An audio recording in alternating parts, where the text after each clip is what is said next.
Welcome to my channel. Today we will be talking about Koho and its availability to Canadians. Koho is a financial technology company, not a traditional bank, that offers a prepaid MasterCard and an app to help Canadians manage their money. It's designed to be a simple, no-fee alternative to traditional banking. So, is Koho available to all Canadians? The short answer is yes, Koho is available to all Canadian residents. However, there are a few requirements you need to meet to open an account. To be eligible, you must be a Canadian resident and at least the age of majority in your province or territory, which is typically 18 or 19. You'll also need to provide government-issued ID, a phone number, and an email address.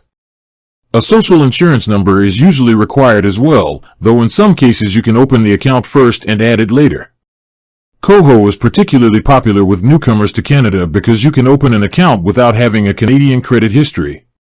This makes it a great way to get started with your finances in the country and begin building a credit history.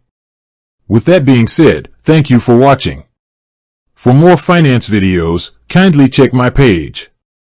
Please like, share, comment and subscribe to my channel. Thank you.